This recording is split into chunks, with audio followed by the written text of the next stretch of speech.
Hello. Oh, let me turn this down real quick. All right. Actually, you know what? Let's put on some since we're talking about takedowns in the chat already. Let me just put on some non-copyright sounds, although half the time they do get copyright. Excuse me.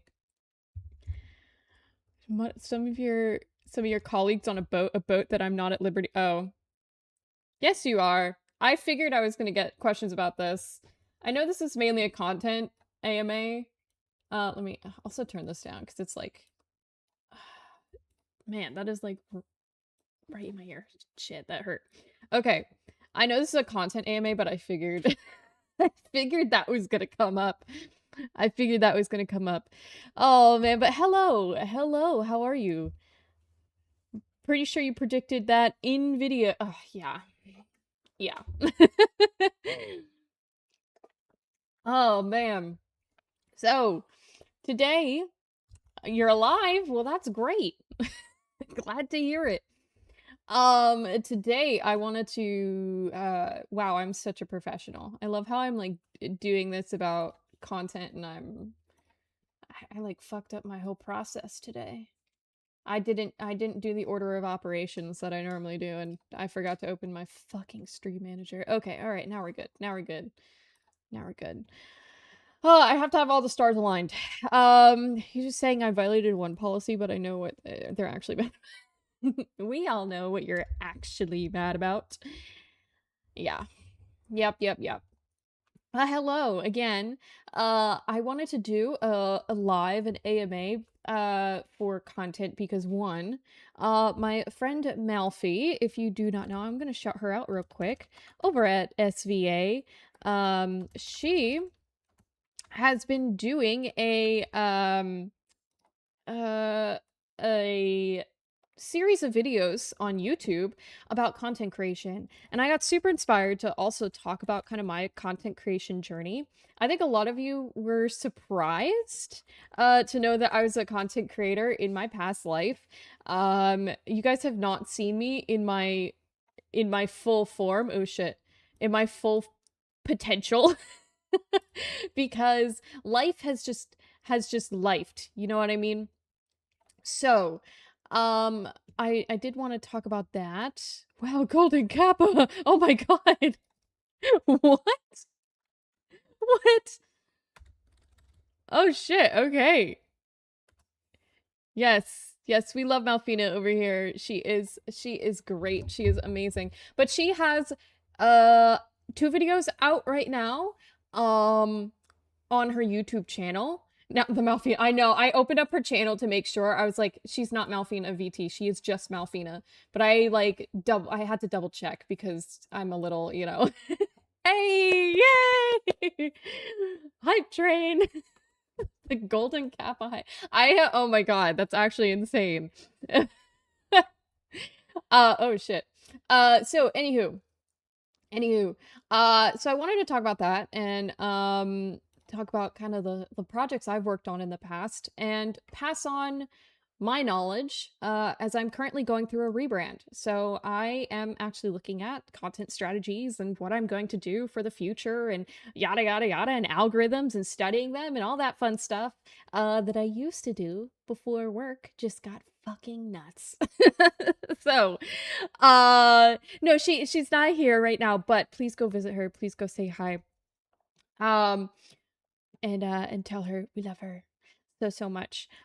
She talked previously about agencies, and she also talked about just general advice for a newbie content creator, which I thought was fucking amazing. I think she gave stellar advice. So anywho, I think that why do I keep zooming in on myself? Stop, YouTube Studio. Stop. Stop. Okay. Ugh. I don't know why it's doing that. Okay, so I saw the first question was actually about gaming and veterans with PTSD. Um, I wish I could tell you that there's like some really like evidence-based peer-reviewed science that you can look at. I don't know of any off of the top of my head. But what I will say is that gaming is just a positive outlet for people who have PTSD, especially veterans. When we talk about vets, hey, thank you so much, Boeing. Thank you. When we talk about veterans and in general with who have PTSD, veterans like to isolate themselves, but especially those of us who have mental health issues or suffer from mental health disorders. So that being said, it's very easy for us to kind of just like stay inside and like not touch grass and not connect with people around us. And gaming is a great way to do that. It gives us something that kind of distracts the mind. You know, you're focusing on the game. You're talking with friends in some cases. Some people might, you know, they might be in a voice chat. For me, in general, it's just a way for me to unwind. You'll see me play a lot of cozy games, and that's because my cortisol level is already through the fucking roof, if I'm being quite honest. So something like just like Sims or just fucking even, oh my God, I honestly, genuinely, I thought about putting Rental Car Sim back on the schedule because it's just stupid. It's just something that like I can use to como se dice, turn it off and just use a different part of my brain. Stardew Valley, I know, I haven't played Stardew Valley, which is fucking crazy. Fucking crazy. I should get into it though, for sure. Um, but I 10 out of 10, you should go full-time streamer. I am. Next week, actually. Next week. We're gonna start off slow. We're gonna do 3 streams a week. And we'll see. I'll probably add some more on. Still think you should be a magical girl. Oh my god. Oh my god. And Marky wants me to rebrand into a magical girl. I said I'm way too fucking crass for that. Um, okay, the other two. Okay, I have 2 questions. I have a gaming laptop and a pretty good mid-tier mic and headset. Do I need a stream deck or to do better content? No, no. I have a stream deck because honestly, it is just easy for me to just automate buttons, but there are actually way more like there are so many alternatives out there now to the Stream Deck. Don't get me wrong. I love Elgato products. Do I think that sometimes they are a little overpriced? Yes, a little bit. But I've been using Elgato for like 10 years. So like it's what's comfortable for me. And I like their customer service. But there are apps that you can automate buttons. You can use a variety of open source tools to automate buttons, similar to a Stream Deck. So I don't think you need one. I don't think you need one. If you do want one, I would highly suggest going on eBay and just getting one that is secondhand. Um, a lot of my equipment that I have is secondhand. My audio interface is secondhand. I have producing audio producer headphones. Those are secondhand. Just because like, and especially if it's something that like you're just trying out, like definitely just go for secondhand. You can always upgrade later. You can always upgrade later. Oh my god, I got a spill the tea emote with golden kappa for, oh my god, that's fucking amazing. Anywho, thank you guys for the hype train. Thank you. And then for 2, how did you even get into content creation? Oh shit, that's a great question. As a kid, I was always into YouTubers. Always into fucking YouTubers. I would be watching so many fucking YouTubers. Um, and you know, I especially like Minecraft YouTubers when I was like 10, 11, 12, you know what I mean? And so I really enjoyed content creators and I liked the feeling that I got when I watched content. Like I was like, "Oh shit, I want to do that."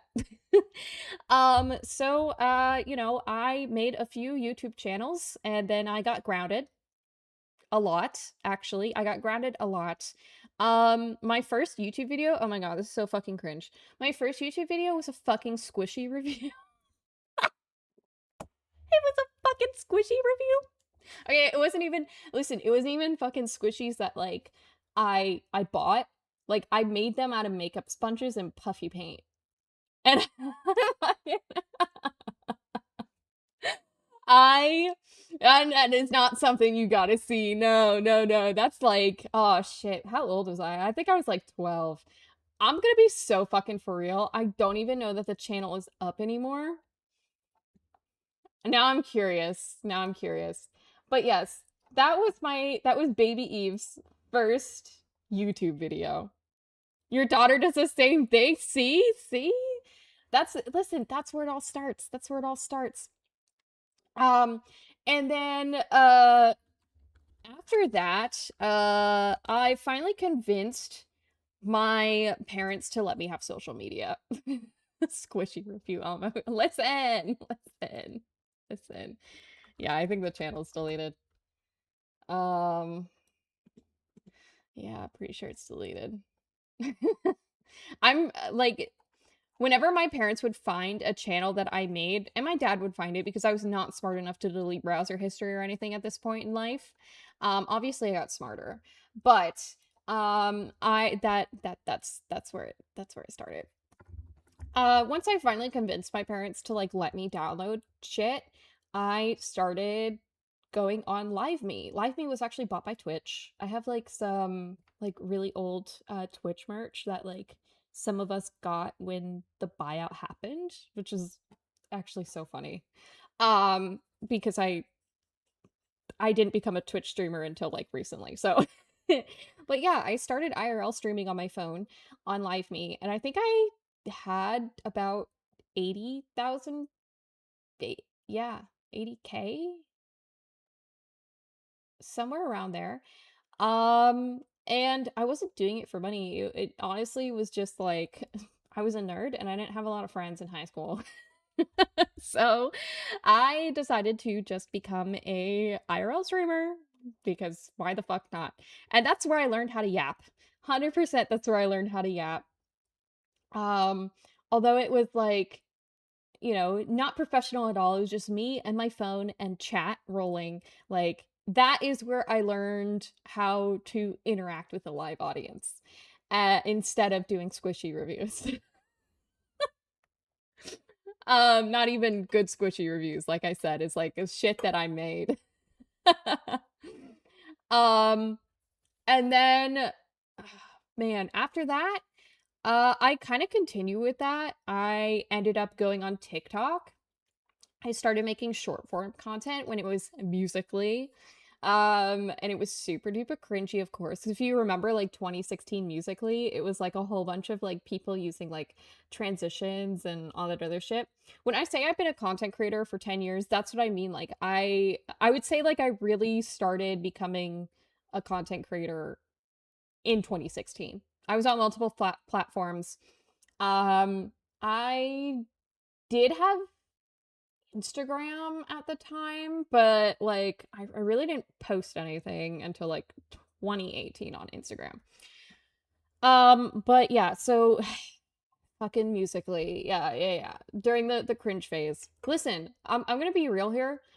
When I talk about this, you have to have a cringe phase as a content creator. Like, it is unavoidable. It is unavoidable. There's shit that I did, like, literally, like, 2 years ago that I'm like, damn, that is cringy as fuck. Like, why the fuck did I make that video? It's all part of the process. It's all part of the process. Uh, there's shit now I make. I'm like, damn, what the fuck is that?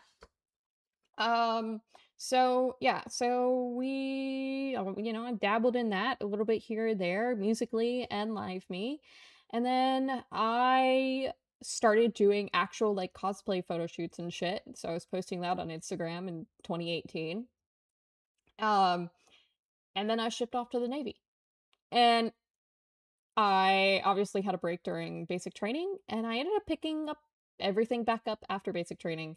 And then people really wanted to hear about my military journey because that was the biggest change.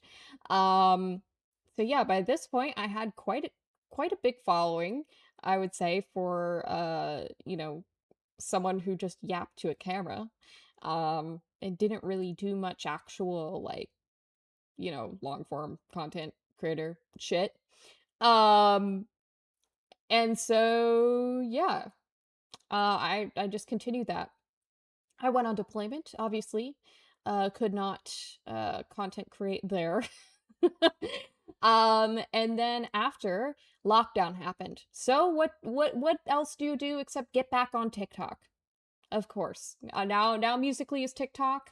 I get back on TikTok and I start making fucking videos about the military and making jokes about the military because the military, they say that boot camp is the funniest place you can't laugh. Take that times it by 10 and that's the actual fleet. It's like uh, the jokes write themselves, you know. Excuse me. And oh, I got a sizable TikTok following because I was posted on a military cringe page. I got posted on one of those military cringe pages where essentially just a bunch of vet bros bully you and say you're cringe. And I'm like, yeah, well, that's why I made the video because I knew being a cosplayer in the military was cringe. Like, fucking duh. And so instead of, just letting it die down, I decided to get in the comments on their Instagram and I started fucking with people like hardcore. Like, you guys have gotten a very nice version of me. But like the roasts, when I start going, I just go. I was also undiagnosed at this point, so so I was, a little mean with the spicy nostalgia. Um, so I started fucking with people and they're like, "Damn, you're funny." And I was like, "Oh shit, thanks. I appreciate that." And so they started following me. And then once that happened, then people like Vet TV saw me and were like, "Hey, we're trying to get into short form content. Could you help us out?" And I'm over here like, "Well, I don't really know what the fuck I'm doing. I just made some stupid ass videos and got a break." I would say that a lot of the times when people get what we like call big breaks, it is because of something absolutely fucking ridiculous happening. Where it's like you get posted on a cringe page or some bigger creator bullies you. That actually happened to my friend, and she ended up getting like close to 1 million followers for being essentially bullied by a bigger creator. Obviously, not the best for the mental health, but you sell part of your soul, I guess. Um, so yeah. And then after that, I started working on other projects for other places. People like Vet TV, people like, veteran coffee companies, various veteran coffee companies. Um, and then I was like, damn, I got this big ass platform. Like, why don't I start talking about some of the things that, you know, I care about and want to advocate for. And so a lot of the things that I haven't really brought here is I talk about MST, I talk about PTSD, I talk about what it's like being in the modern Navy. And so again, people either love that or they fucking hated it. Holy shit, the vet bros. Guys, the vet bros are something. Um so yeah, that's essentially what it was. And then I continued the cosplay and I just said, well, why don't I just set up a booth and advertise me being in the military and also being a cosplayer because it is cosplay at the time, not so much anymore, but at the time was a very big part of my like positive coping skills. And so I would take that and then I would bring resources to people. I met a whole bunch of veterans through the con scene who honestly felt already isolated in the nerd spaces and didn't quite know about all the veteran service organizations that could help them. Um, like VFW, and my friend also does Irreverent Warriors for the area that he's in. So I said, hey, dude, you should set up a table at this convention because I met a fuck ton of vets. And so that's kind of where this took me. And that's kind of how I met Admiral and how I got into VFleet and how I became a VTuber. Was just like, hey, I see you are a streamer or you have streaming experience. Why not? And I'm like, I told you guys this last stream, like, at first I didn't really know what to think. It was not something I had ever imagined myself doing because I had always seen VTubers, but I had never considered being one. And then I was like, shit, that actually sounds really fucking cool and a way that I can continue doing what I love, just in a different space. So that is kind of my content creator journey in a nutshell and kind of how that all started. Um, and yeah, but it's not the end. We're still going. So if you guys have any questions, no, it was not. It's not to get me an address. Oh, it's still there though. It's still there. I have something to post about that actually. I do have something to post about that. I'm backlogged. I'm backlogged on posts for a few weeks. I have quite a lot of stuff to post still. Um, Eve being in her very nice, very evil phase. Honestly, okay, yeah, a little bit. A little bit. Oh shit, I also skipped over the part because it was kind of a blur. During my time when I was on TikTok in between working with a lot of these bigger companies and like just starting, I got picked up by an IRL agency and I streamed on Bigo, which I think they're still around. They're kind of like Live Me, in the sense that you can just go live with your phone and there's a chat rolling at the bottom, and that's kind of the UI, and people gift you and all that other stuff, and they had battles as well. I think they're still around. Yeah, they're still around. Um, but I streamed for them for about a year, with an agency. So I would say my favorite platform I've streamed on, honestly, probably Twitch, just because you guys have probably noticed that I say a lot of shit that would probably get me fucking banned on other websites. And so there were quite a few times um in my very nice but very evil phase, as you said, where I said some shit to trolls in the comments, because I do troll back. I do troll back. And I got myself fucking suspended multiple times on TikTok Live, mainly. Mainly TikTok Live. Um, Not me watching episodes. No, no, no. I'm not in the episodes. I'm not in the episodes. I'm behind the scenes. Mm-hmm. I'm behind the scenes. You'll never know. Went to Norway to learn the ancient ways of the troll. Fucking real. Fucking real. God. There is one episode in particular that I wish I could show, but I would get fucking banned so quickly. I get so banned so quickly on here. Um, but yeah, that's the kind of short and sweet of uh the past 10 plus years. Like I said, I only say 10 plus years because I really don't count my cringy 12-year-old YouTube videos that I then got grounded for posting. Checkpoint Charlie's episode Dependa had me fucking dying. Checkpoint Charlie is great.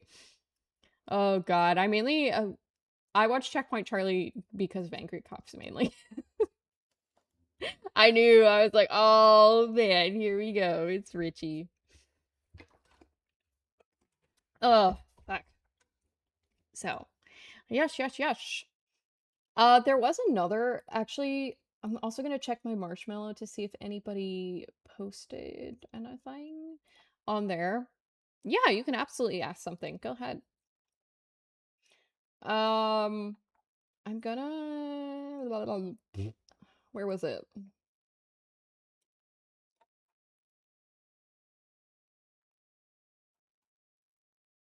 Hello, why is Twitter not?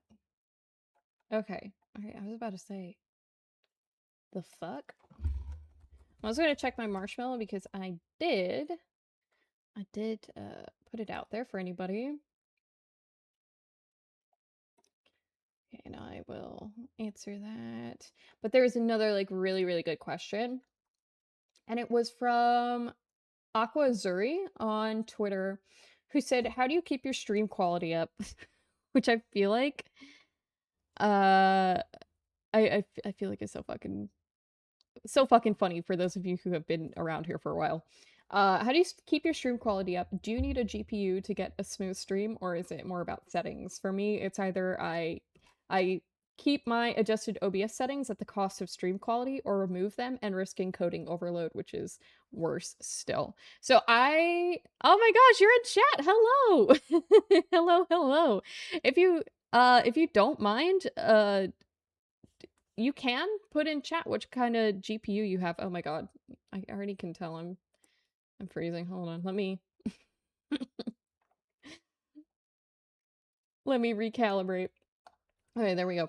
Um but yeah, just what kind of GPU do you have? Because I honestly, it's kind of a loaded question. I could tell you that like I had said on Twitter like it is a balancing act. Um and so like as I feel like VTubing in general, like if you want to get into VTubing, a GPU is a good investment. Um, Regular streaming, you can kind of get away with something that is not so advanced, but because like VTube Studio and shit kind of relies on you essentially your GPU takes away that processing from your CPU to run the model and do the tracking and all that fun shit. Um, it is kind of important in that sense. But what I will say, and my number one advice for at least VTubing is like they are coming to see you. Um, I know this is kind of crazy because there are people who definitely come for the game. Don't get me wrong. There's definitely people who come for the game, but for the most part, they want to see how you react to the game and they want to see your model. So, I find that keeping my model graphics up and the game, we can sacrifice some settings on the game. There's been quite a few times where I've gone into settings on stream and I've just said, guys, I'm putting in fucking potato mode because, like, here's the thing is if if they wanted to come for the game, they would just find a silent playthrough on YouTube. You know what I mean? There's plenty of silent playthroughs where you can watch somebody play a game and not have commentary on top of it. They want to see the reactions. They want to hear the jokes. They want to hear the commentary. They want to be entertained while you are, whatchamacallit, while you are creating. You know what I mean? And honestly, the scuff of the game being just shit quality makes it funnier. At least in my opinion. Like, if it's the actual fucking polygons on stream, it's fucking funny. But, yes. So, that's what I'd say is turn the game down. If you're gonna sacrifice anything, don't fucking sacrifice your model. Don't sacrifice too much of your stream settings because, like you said, you don't want to throw it into an encoding failure, but like you also don't want to throw it so that it's like such shit quality that it's unwatchable. And like I said, I wish I could give you like such a I wish I could give you an easy fix. Like I so wish I could be like, all right, what's your setup like? Like what PC parts do you have? Or like what's your rig like? Blah blah blah. But like that's only part of it. It's only part of it. Unfortunately, you are gonna have to sit down and play with shit.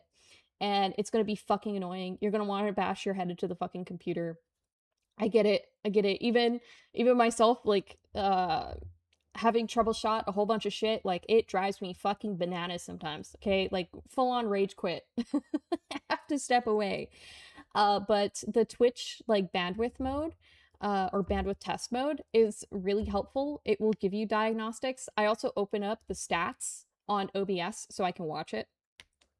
I see Animarchy playing fucking Helldivers for democracy. It's fighting for YouTube and for democracy. But yes.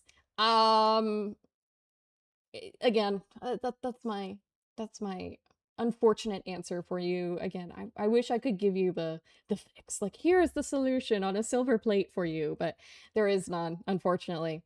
My edited it's rendered for upload. Oh man.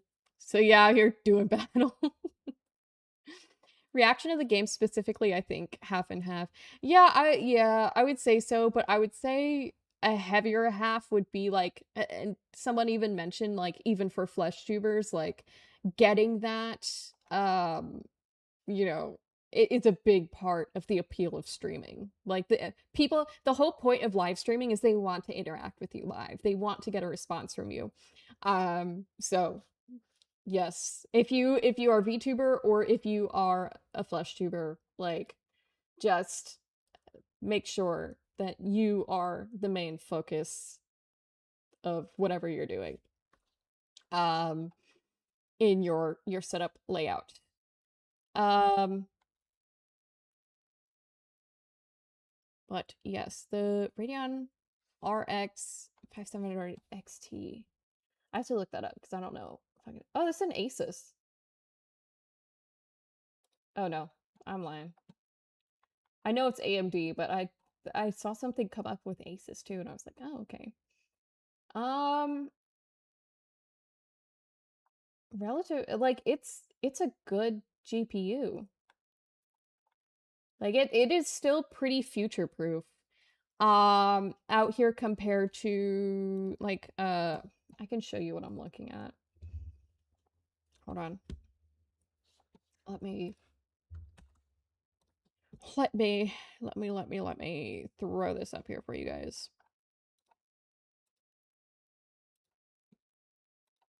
Oh my god. Look at that. Look at that. That is so silly. It is so silly looking. All right. We're gonna go like this. Uh-huh. Uh-huh. And then we're gonna drag it out. Okay. So if we look at this, like it's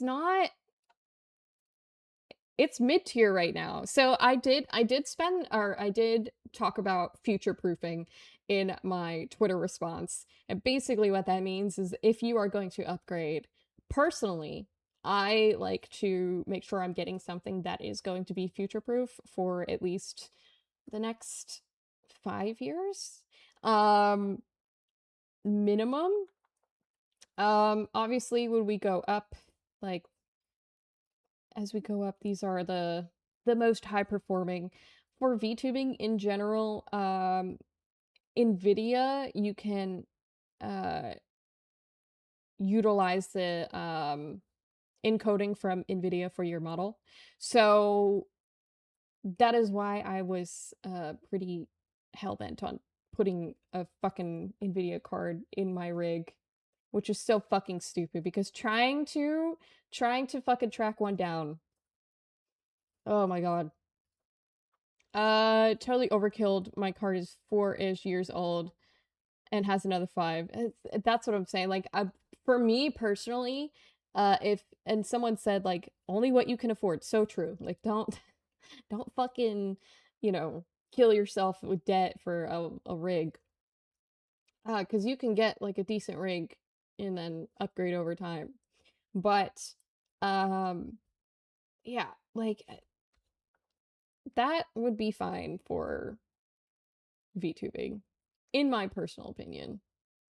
Is it going to be the best of best, and do I think it's super future proof? Not really, with how fast cars are coming out and how fast we are advancing in technology. But that's all part of the game as well right now. Is we are advancing so fucking fast that it is very hard. It's very hard to like completely future proof something. So I spend way too much on my PC. We all have our things. We all have our things. Um, but yes, yes, yes.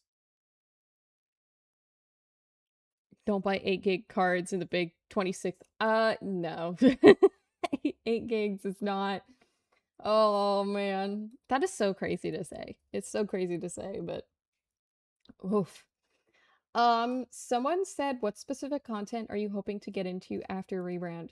So I mentioned this in my big scary wall of text. Um, but I am hoping to get into covers. Obviously, I want to do more gaming. I want to do more chatting with you guys because up until recently, I've only had one stream per week. which sucks. That sucks. But I do want to get into covers for sure. That has been on the list. It's just one of those like big projects that I see a whole bunch of people doing and I'm like, I want to do that. I want to do that shit. That looks like so much fucking fun. Um that is the biggest thing. I will still be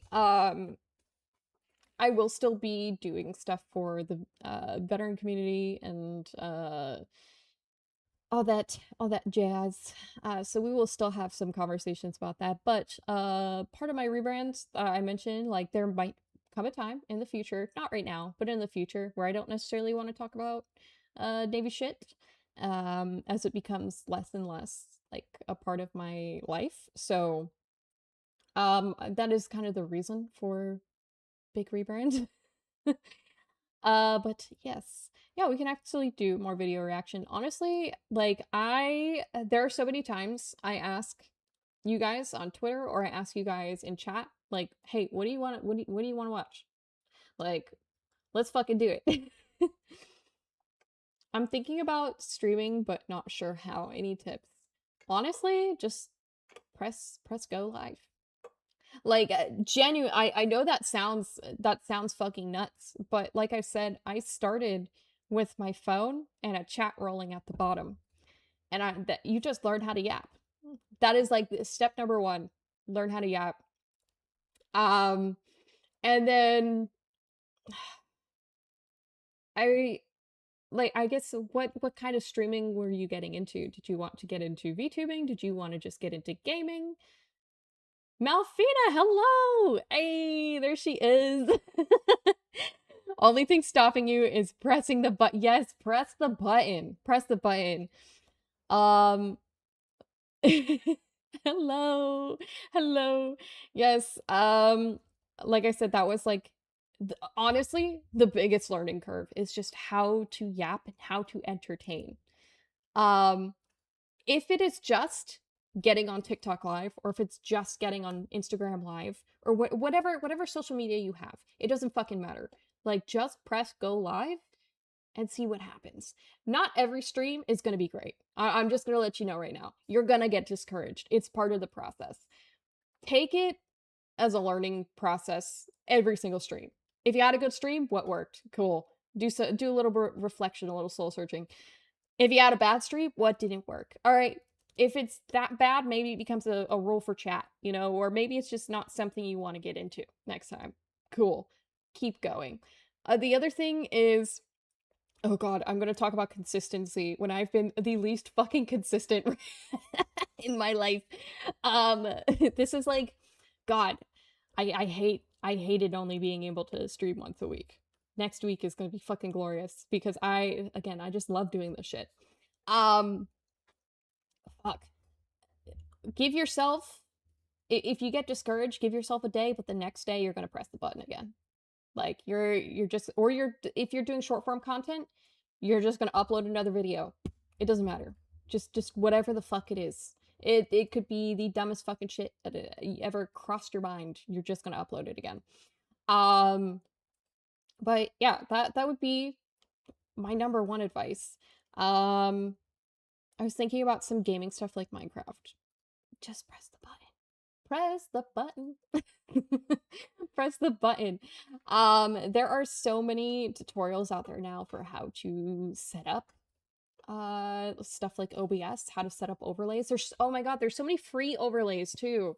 God, let me introduce you to my favorite site in the world. If you like anime shit or you want to support artists and don't want it to be AI, hello, welcome to VGen. It is my guilty pleasure. But also Elgato also has some free overlays. Stream Elements also has free overlays and tutorials, a whole bunch of tutorials on how to do shit and how to set certain shit up. Last few schedules have been an hour off on the East Coast. Okay. Oh, that's my B. That's my B. I've been only editing the PDT time, or the PST time. My preferred money sink. glad I'm glad, uh, you know, I'm not the only one. I'm pretty good flyer and do a barrel roll mod, so I'm probably gonna do that. Hell yeah. Just start streaming. Like, I again, the only thing that's stopping you is literally just pressing that button. Um, if you want to appear as a VTuber, just get a cheap model from another one, Booth.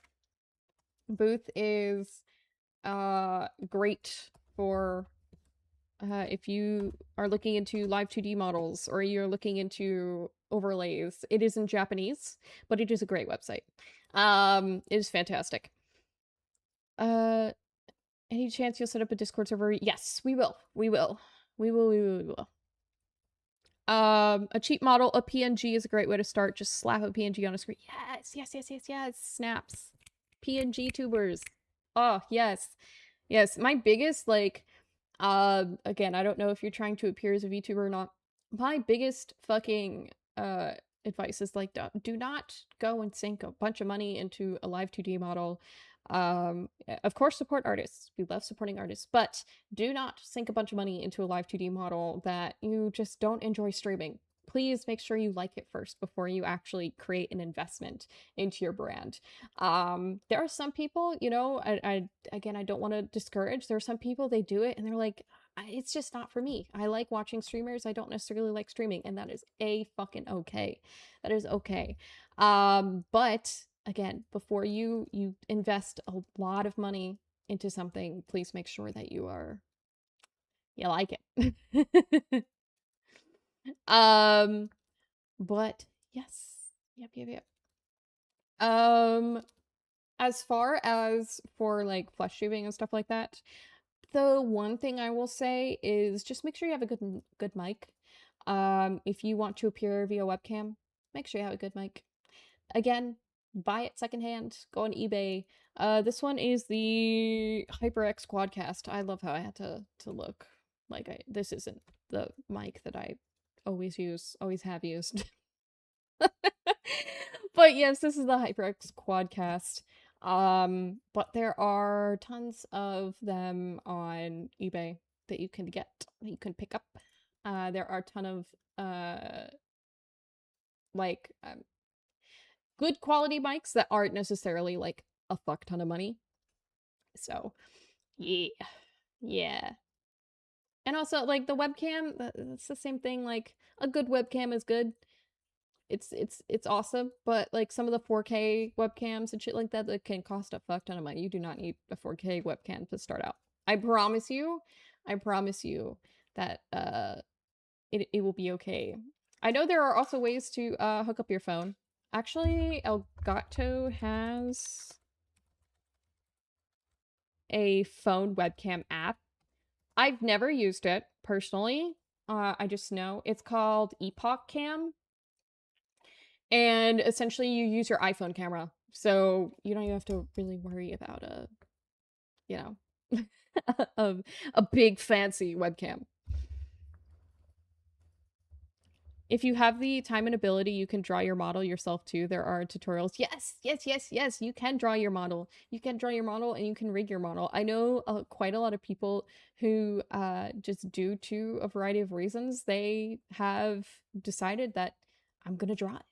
Or they're already an artist themselves and they're like, fuck it, I want to take that shit on. So yes, you can absolutely do that. You don't have to hire an artist. I say hire an artist because I draw stick figures. I draw stick figures. I am yes. I have a big learning curve ahead of me in the art department, at least. So yeah. Yeah. My talent is in yapping and sewing and sometimes baking. Sometimes it does not turn out all that hot though. I'm not gonna lie. But yeah, it is not in drawing live 2D model. So I outsource. Um if you can draw and rig your own model, it opens up a lot of potential beyond just saving money. Even you can't draw, you can learn how to rig. Yes. Actually, one of our friends of the fleet, friends of the channel, Fuame, she actually learned how to rig because she just wanted to learn how to rig and save some money and learn VBridger and all that stuff. So she knows how to rig because she taught herself. Um, there are so many like things that you can teach yourself. You can teach yourself video editing. You can teach yourself, um, you know, how to draw. You can teach yourself how to graphic design, make your own schedule. Like there's so many things that you can do on a budget. And that's the thing is like VTubing, especially now, it does not have to be expensive. Um, there are so many like when I get on VGen, I'm so impressed by the customizable models that are out there now. I actually have one. I think it is the let me see, let me see, let me see. It is the it's not the Prism model, although the Prism model is very nice. I have the Liz Meta customizable VTuber model, and I was just playing around. Like when I was trying to figure out what I wanted for my rebrand and my design, I started playing around with it on a customizable model because um they're like to be honest, there are some things that like resonate with the design and there are some things that like may not for you. So if you just play around with a customizable model, it's actually a really good way to kind of figure out what you like and uh the types of things that you would want to see in your own OC, essentially. So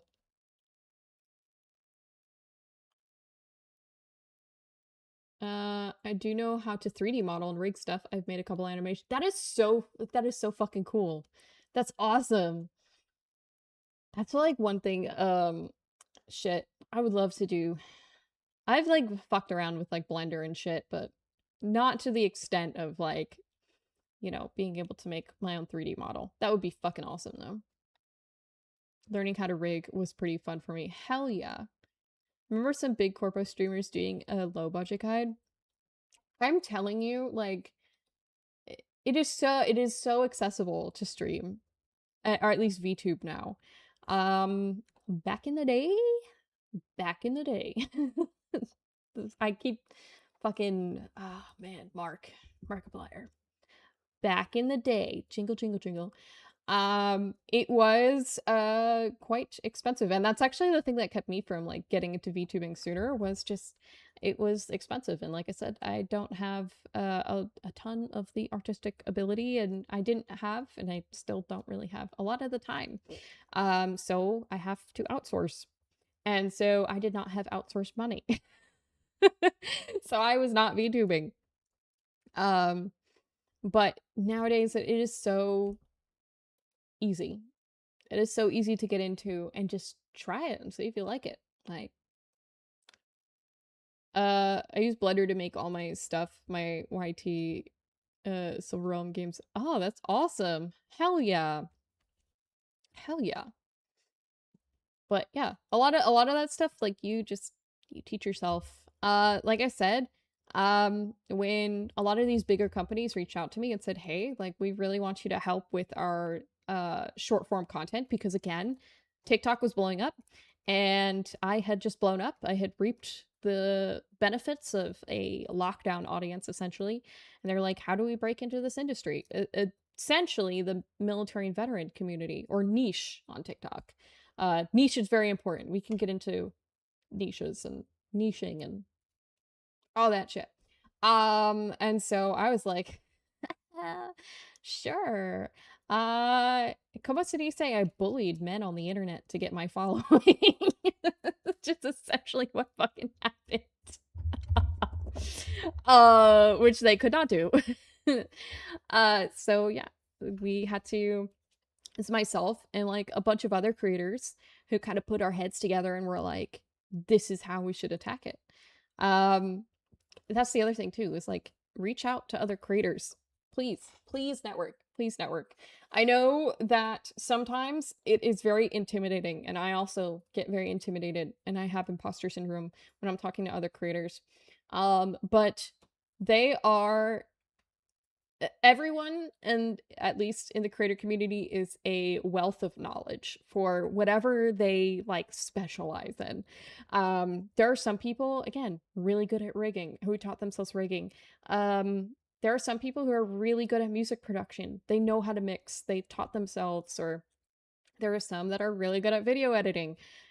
Use that and just listen to their info dumps. I promise you it will be worth it. Ask them for resources, ask them how they taught themselves. I just asked Tony and Yorkie for a whole bunch of resources on music mixing and stuff for like mini covers or short form covers. um so yeah, it is, you can and you should absolutely um talk to other creators and find out how they learned the skills that they have, and how they do what they do. I learned so much from the creators in like the VitTV creation, content creation, like group chat, essentially. One of whom you guys may or may not know, Ben Allen. Ben Allen has been around for a while. He was, I would say, not really early, kind of early with like Nikki MGTV, um, Yusha Thomas era of military YouTube. He's been around for a while. He's actually decided to niche out into the anime convention scene, which has been really, really fun.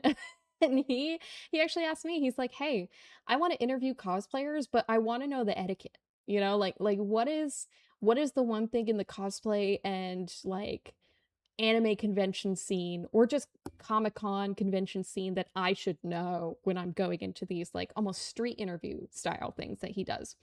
And I gave him what I could. And he's doing really fucking good with it. Like he is just fucking killing it. He's always killed it with just algorithms and everything. So listening to him talk about how he leverages algorithms is really fucking interesting. Um Yorkie, yay. But yeah, so again, just talk to other content creators. Ask them about, you know, what they think works and what they specialize in. Only in 2010 AMV. Oh my god, yeah. Yup. Yeah. This is the no copyright sounds playlist, so that's probably why. There's probably a few more packed in here. Um, but yes. Yes, yes, yes. I do think that that is very important. But networking in general is just important, but that's in any field, but especially on social media. I think it's very easy for content creators in particular to get kind of like um because you're like essentially working from home, like you don't really have, you can't like walk over to somebody's cubicle, you know what I mean, and say, "Hey man, what's up?" How you feel about the recent trend on TikTok with you know, whatever the fuck it is. So instead, like you gotta comment on people's shit. You gotta slide into DMs, be a part of their community. Um, and you know, I promise you, it is not as difficult as you will make it out to be. I wish I knew how to better connect to my network. Honestly, just becoming an active participant in people's communities goes such a long way. It goes such a long way. I think a lot of people, they think that we don't recognize y'all in chat. We definitely recognize usernames in chat. And that's another thing. Like if you are just be normal in other people's chats, become a part of the community. Um and I promise you, it will you will be able to network that way. Hi, I'm new. The fuck you are not. Oh my god. There's a lot of people that can help, just be polite, don't be rude, don't be the reason to not help another person. Exactly. 100%. 100%. You mean we don't fly under the radar? Absolutely not, Smurfs. Absolutely fucking not. Oh my god. But yeah, just it's a great way to network. Also, once you make one friend, that one friend is like, "Hey, I got these other friends that we can talk to and you should talk to." Or, "Hey, actually, I don't know the answer to this, but this person knows and you should go ask them." And here's their contact info. And that's how that works. Like that's how that works. You just gotta, you know, just make a comment. I would say, actually I was talking to Orchid about this when we were in Oslo together. She had said like, "Oh yeah, like I just know XYZ person because I made this XYZ unhinged comment on Twitter and they thought it was funny." And then they said, "Hey, do you have this game? Do you want to play?" And then we started playing that game and it was, history from there. um I know, how could they remember us? Oh my god. How could how could I forget? How could I forget? My closest friends online do not network with all the outside. And you know what? That's fair. Like not everybody is also someone who likes to branch out and network, and that's totally fucking fine. That's totally fine. But definitely it's solid advice. Also greetings. Hello, greetings. Welcome. Welcome, welcome. Time to go fight Mr. Long and Hard, and no, I won't give context. It sounds like you need some fiber, honestly.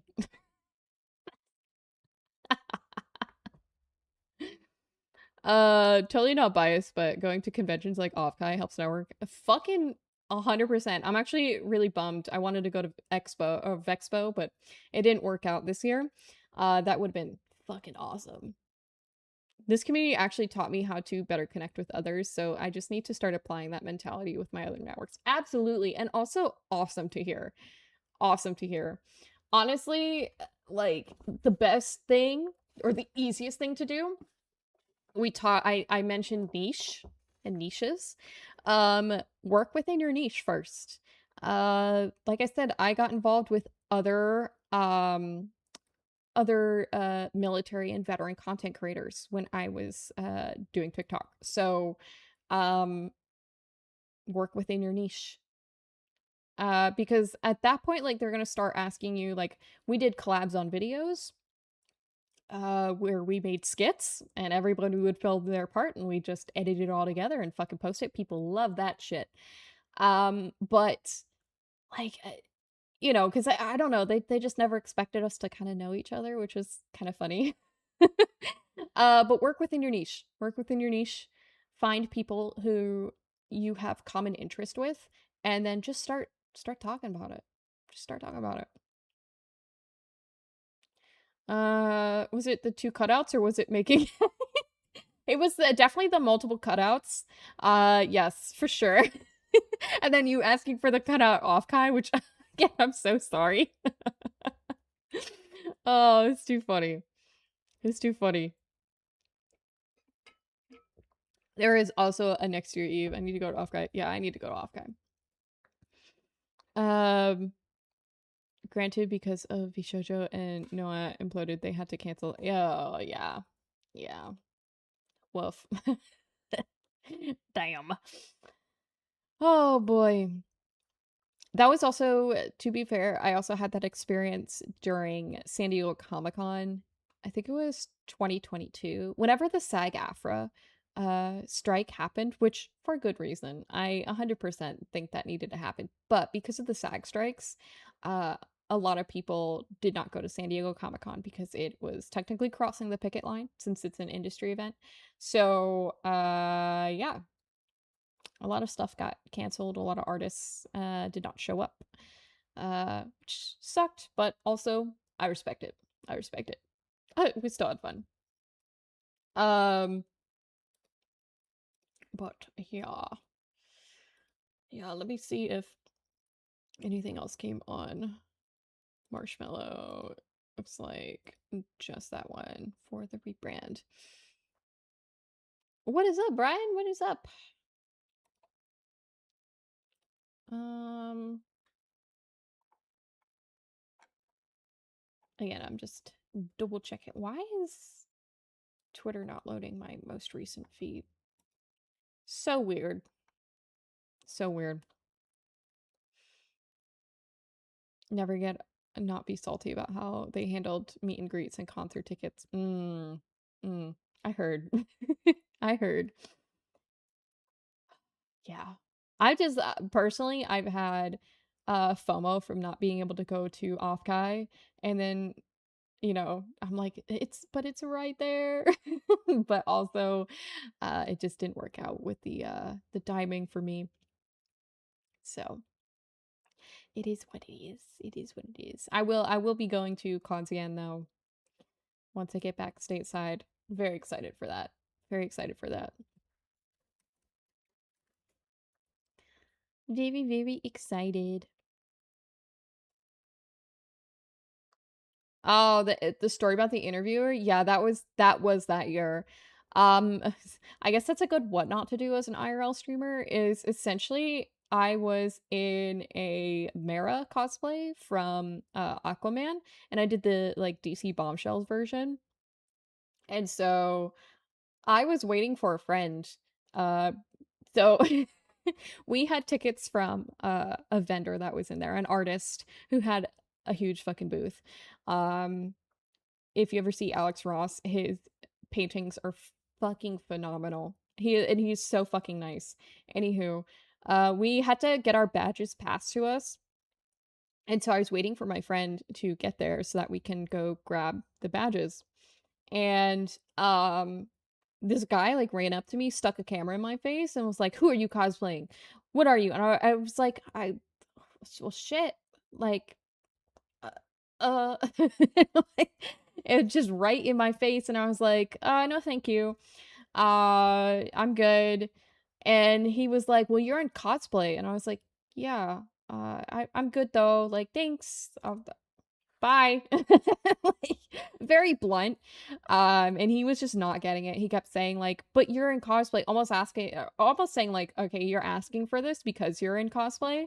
I think one thing that changed in the con scene, I know this is off topic, but after COVID was like cosplay is not consent wasn't as big a deal as it used to be. Because I One of the biggest turnoffs for cons was there are a whole bunch of new people who were so excited about cons, which is great. It's awesome. But on the other hand, there were a lot of people who did not know like cosplay etiquette or con etiquette, that like you shouldn't take pictures of random people. Like, I know it's public, you're at a public event, you're at a public venue, and I'm wearing a crazy ass fucking costume, but not everyone wants their picture taken because we don't know where it's gonna get posted. And especially now in the age, I mean, to be fair, like I can never tell where where a picture somebody took of me is gonna end up, to be fair. But like especially in this age where like people make deep fakes and shit, like I'm a little more yeah, a little more reserved with it. Yeah, a little close for comfort, like you might want to back up. Cosplay is not consent. Exactly, exactly. I remember back in the day they used to have a whole bunch of those like posters and stuff in the con halls and signs in the con halls just to remind people like, hey, like it's not really appropriate to touch or to you know take pictures of or to video without their consent. Yeah. Yep. It's just common courtesy to ask. Most cosplayers will not say no. But you'll look like a creeper. Yeah, exactly. Exactly. Exactly. Most times, when I was cosplaying, I would not say no. About the only times I would say no is like if I was eating or if I had part of my cosplay off and I was resting, I would say no. I'm like, yeah, you can catch me on the floor. I'm so sorry. I like have a big headache. So Yeah, probably not the best time, but you can catch me later. Or I'll give them a time and a place that like, okay, I have a panel at this, or like, oh, I have like like the big cosplay photo shoots that people do, like, oh yeah, I'm doing a photo shoot here if you want to come take a picture later. But yeah, that's about the only time. That's about the only time. It's been a while though. I will admit it's been years since I've cosplayed. Japan's cosplay zones are really nice for this. You know, if a cosplayer is yes. I really like their model. I really like their model of like running photo shoots and running cons, and like the fact that like they will essentially line it up for you, like, yep, you have this space and you have this amount of time. Go for it. Take all the pictures you want. I think that's really awesome. Hmm.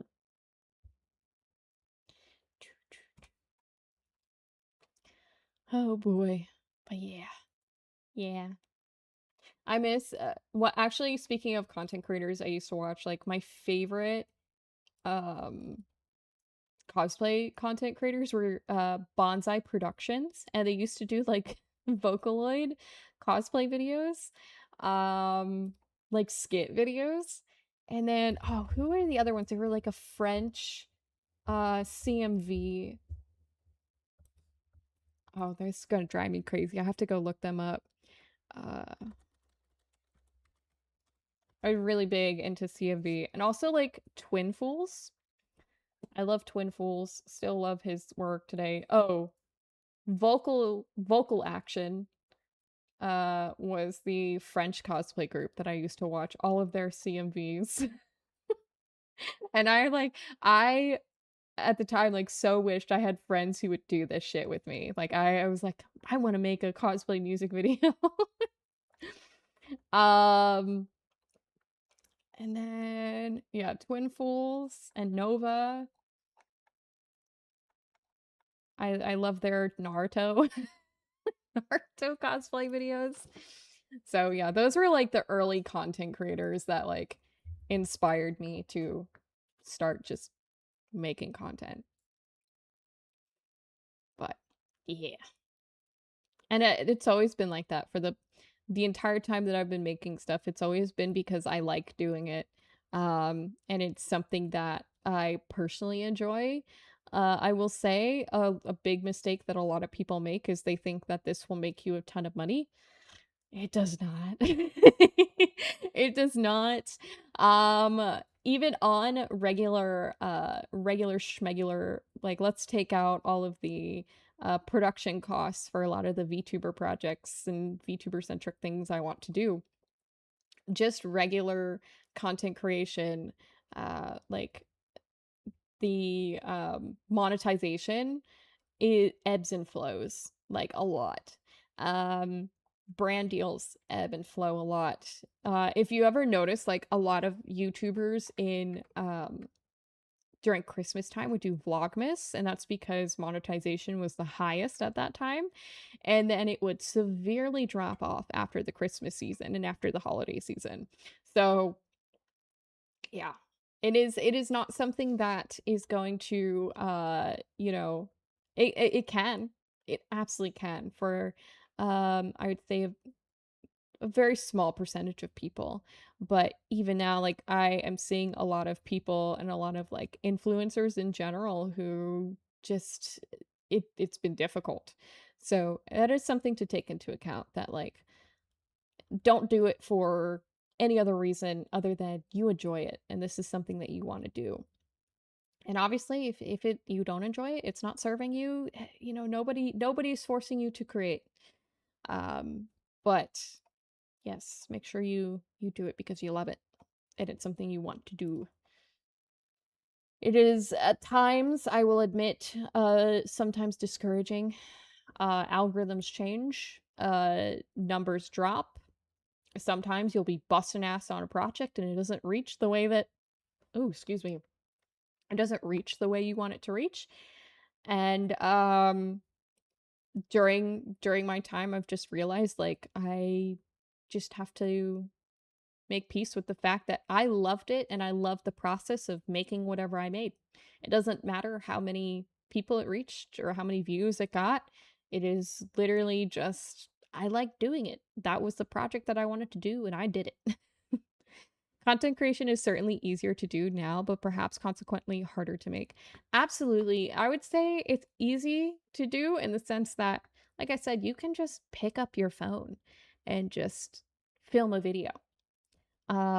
Many cameras nowadays on your phone are perfectly sufficient for making high quality videos. And they don't have to be long either. Short form content is like the biggest fucking, you know, love it or hate it. Like that's what survived for at least the past like 7, 8 years is when we really saw the short form boom. So yeah, like you don't have to have a bunch of experience to just start making content.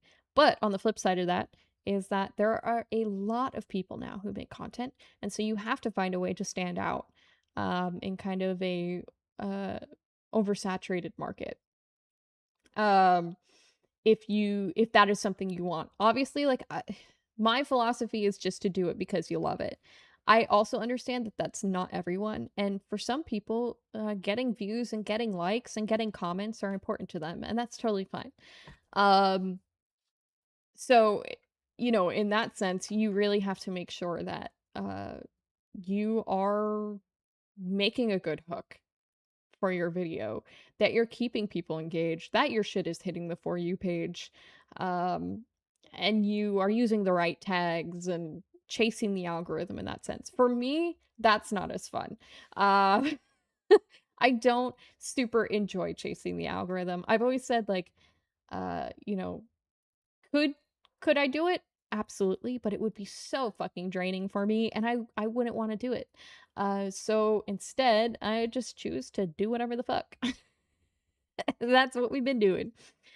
Um but there are definitely pros and cons to both sides and both philosophies for content creation, I guess you could say. Do it for the hobbies. Yes, do it for the hobbies. I think that's the most rewarding part too, is like, I know, listen, some people are so concerned about that one viewer or the two viewers, they want more viewers. Viewers are absolutely fucking awesome. 100%. But when I think about like the amount of people that like I have had following uh any one of my platforms, I'm like, damn, some of mine could fill a fucking stadium. A whole stadium of people liked something that I did, and wanted to hear me yap. Um, and that's really fucking cool. So one or two viewers is absolutely how it starts. Though that's your regular. You just personally, I've always said I just need one regular person to come, and that fills my cup, and that makes me happy. Um, what is up, Sam? Hello. I will ask a question even though I don't have interest in content creation or streaming. No, no, that's fine. Even if like you guys genuinely just want to know behind the scenes, like I don't mind answering. Um how do you get sponsors? Okay, so a few different ways. There's a few different um avenues, I guess you could say you can go down. If it's something like TikTok, I'm gonna be so real. I fucking hate the TikTok shop with a who with a passion. I hate the fact that when I go back to America, my feed is basically it's like QVC. Like I fucking hate it. I hate it. But the flip side of that is you have something called UGC or user generated content. And so UGC creators essentially get sponsors from um from just companies reaching out. They usually don't have a ton of like budget for you. So essentially they'll say, "Hey, we'll give you this product for free if you know, make this video." Um so that's one way. Another way is you can sign up for PR lists. Let me see. There is a website that you can sign up. There are actually quite a few. You can sign up through a brand. So like if you really like fucking I'll throw one out there that uh let's say you're really into makeup and you like elf products.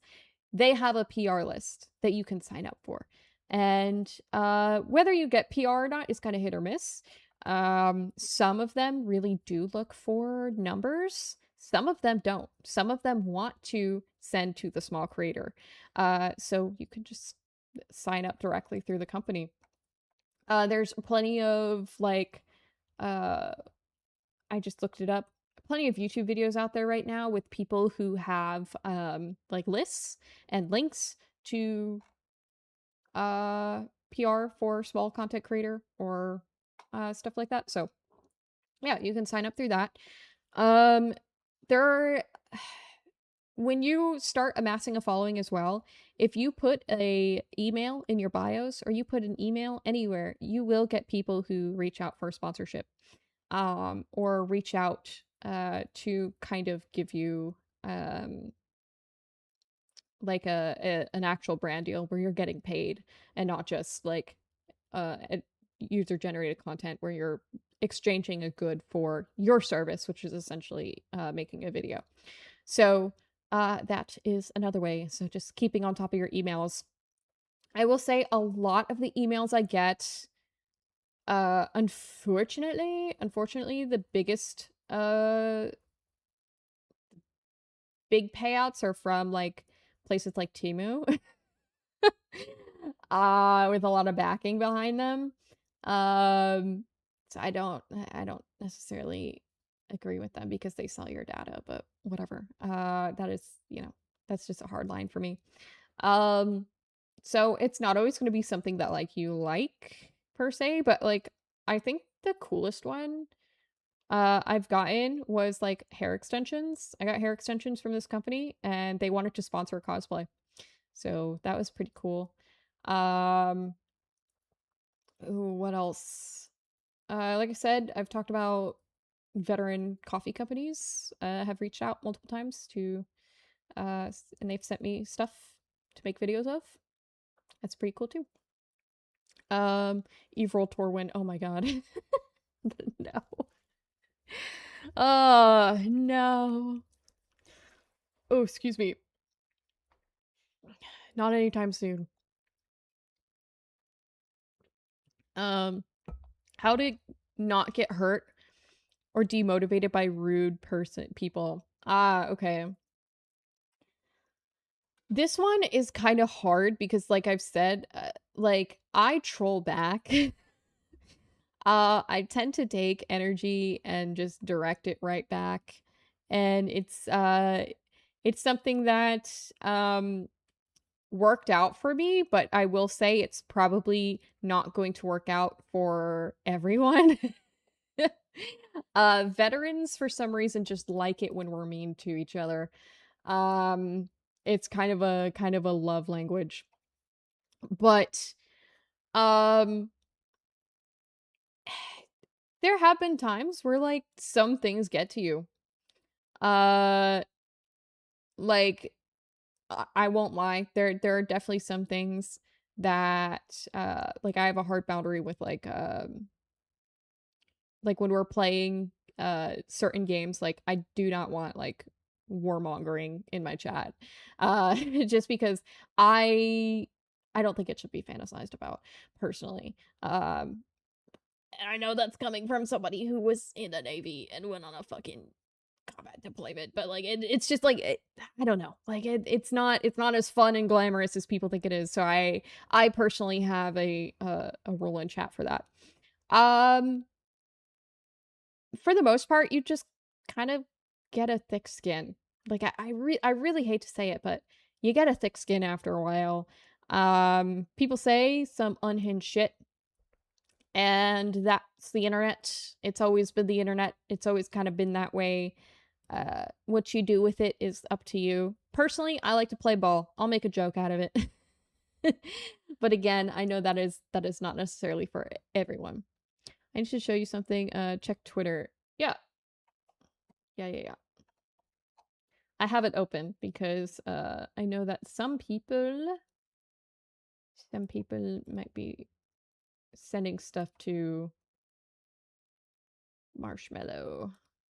Actually, I should have fucking posted that here in this chat in case people were uncomfortable.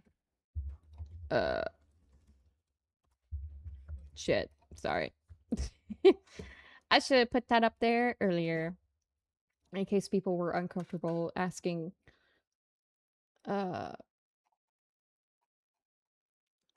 asking in chat. Which is fine. It is fine. Totally fine. Okay, there we go. I gotta take a sippy of water.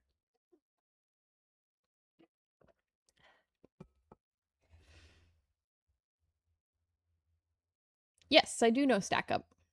I do. We have worked with them a few times.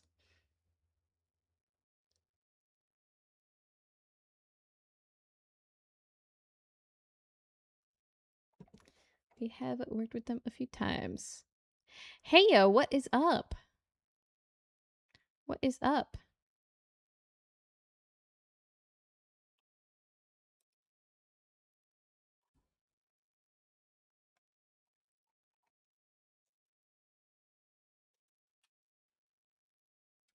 Trying to. I had like something else that I wanted to go over. I had a list and I can't find my fucking list. Damn it. Damn it. I think I went over like pretty much everything. At least bases covered. At least bases covered. But I'm also open to the weird and the outrageous, and also any other questions that don't have to do with content creation. You can feel free to ask me. I know Anna Markey brought up the Lincoln without naming the Lincoln. I'm just like, oh my god. Oh, that was the reason for your for like the PTSD question. Ah, I see. Yeah, for stack ups specifically, I can they do a few different things. Um we need a cultural revival of those cargo pants that you could unzip and turn them into cargo pants. But like there's 8 styles of them and they're all interchangeable with each other in the aesthetic, you know. Yes, I do know what you mean. I do know. Oh my god. Anyway, let me pull up their website. So for those that don't know, Stack Up is a veteran service organization. Um we have worked with them before, and I will be doing some more with them. Just spoiler alert. They do stuff for US and allied veterans and also active troops. So they have 4 different outreach types. I just want to make sure I get through all, like I name all of them. So they have supply crates, which is probably what you guys know them most for, is they will gift consoles or games or PCs or anything to or even like they do just like board games to people who are deployed overseas or veterans who they're looking for a way to connect. Like if you see on their Twitter, a lot of the veterans, like they say like, oh yeah, I wanted a console so I can connect with my younger brother again. And that's because like when you have something like service connected disability or just like in general, like you kind of feel a little isolated from everyone. Um and it's really easy to isolate and disconnect from even family you've known for your whole life. So that is just one way that kind of, it gives them a way to connect, gives them common ground to reconnect with family or friends, and also gives them a positive outlet instead of something that's more destructive, like drinking or, doing, yeah, you know. Um, but then they also do these things called air assaults where they'll bring veterans to like competitions or to conventions. And the plus side of that is when you have something like PTSD, going out in public is really, really overwhelming because of hypervigilance and all that fun shit. You're taking in a lot of information at once. Your body gets thrown into fight or flight really fucking easily because you're around a whole bunch of people that you don't know. Some people, they have issues with not seeing exits. And obviously, if you've ever been to a convention, you kind of get lost in Artist Alley, you get lost in, all the fun shit. You can't always get an exit. So what they do is they put them in a hotel. They keep them as a group, but they're also given the option, like if they need to go back to the hotel to decompress and to kind of get some time out, they can. Um, or if they have a booth at an event, like that is kind of a space where they can go and find some. Oh, excuse me, find some reprieve from a lot of the input that they're getting from a convention because it's a lot. I'll admit it's a lot. Conventions, at least for me personally, are not the same either. Like I do have to take a lot of breaks now, and I have to go to somewhere quiet and kind of ground myself. So, while they are fun, there's also some parts in the back of my head that are like, you are in danger. You need to get the fuck out of here. And so that fighting that battle constantly of like enjoying something you love, but also like silence fucking Delulu shit. It is kind of it's hard. So they do that. And then they also have the Overwatch program, which is where they'll have their outreach team actually go and engage with the community, whether that's raising funds or they go and they connect with a bunch of like whatchamacallit, a bunch of just connect with the community and bring it to their attention. And that's like they also have the Overwatch program. The Overwatch program is for veterans and civilians. So if you ever go into their Discord and you're having a tough day, you're having a tough time, the Overwatch program, they will sit with you and they will talk. Um, Stack Up, while it does help mainly veterans and service members, and that's kind of their core group, they don't what I was told was they don't stop their mission just because the person is not a veteran or the person is not um you know someone that is military affiliated. So, and the other thing that they didn't put on here is they have something called Phalanx House, and that's in LA, and they'll essentially give veterans who are in the area like a space to just like go take a shower, go hang out in a common area with a bunch of other vets. They have a pool back there, like some I was told, they live in a wounded warrior shelter or they live in a shelter and they don't always have access to a washing machine, so they have people who just go there to use a washing machine. So Stack Up does a lot of different things. It's not just the outreach and the whole using video games for PTSD awareness. Um, that is just such a small part of the things that they do. Not everyone is Audie Murphy. Happen act all his military life again with experience PTSD. I thought playing games would bring those moments again into mind. I didn't understand Rambo First Blood when I was little, and I rewatched it recently. Now I understand. Yeah, yeah, yeah. So that's the thing is like it's not linear, like when you deal with something like that, like you're not always triggered by the same things. Sometimes I'm gonna be so real, sometimes it fucking comes out of nowhere. And it'll just be what we call like an emotional flashback where you feel like you're in the moment. Nothing actually fucking triggered it. You don't have actual visual flashbacks. It is just like your body like gets thrown into it. So it is um it's not like yeah, I feel like a lot of people, there's a stigma around it. They think that like we just kind of space out and we kind of dissociate and we have these big ass war flashbacks, and that's not always necessarily the case. Or they think like we have night terrors, like where we're like violent and thrashing around. Like that is like worst case scenario. A lot of the stuff that like is depicted in media, a lot of the times like it is you know you would never really know. um A lot of people, it's the way they carry themselves. Um, and it's also kind of what they do about it. My friend, Matt's all right. He is really big into spreading awareness about, PTSD. For him in particular, it affects him really, really heavily. And so he talks about that shit openly and honestly so that people can understand at least his side, but also so that people can understand like it is not just like, you know, it's not only that law enforcement, fire, rescue, PTSD. Yes, absolutely. I'm telling you right, like I think the common misconception is that it's only reserved for combat veterans, and it kind of comes from the whole thing that like it is no secret that the VA has done the most research into PTSD and what it is and how it can be treated. Like there are so many, like I get all the time like asking for like to like sign up for clinical trials that they have for different treatment programs and regimens.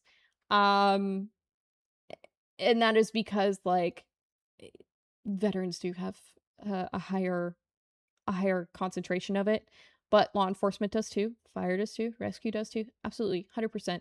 You don't even have to be in the law enforcement, military, whatever the hell community. You can just witness something and you can have PTSD.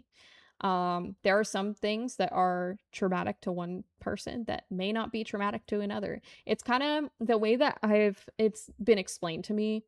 And I just want to be very clear. Like, I am not a doctor. I am not a psychologist. I have just been to many doctors and many psychiatrists and many psychologists. I've been through a lot of therapy.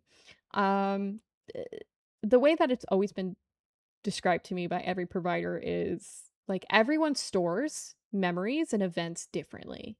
No one person is going to, you know, respond to something the same. And so that's kind of where that shit comes from. Um yes, absolutely. Everyone is different. 100%. And everyone's PTSD is different and all their symptoms are different. It's a spectrum. It's definitely not linear. It's not a one size fits all diagnosis. Like I said, like it affects my friend Matt like a fuck ton. Um, a lot more than it does myself. So it's just, is what it is. It is what it is.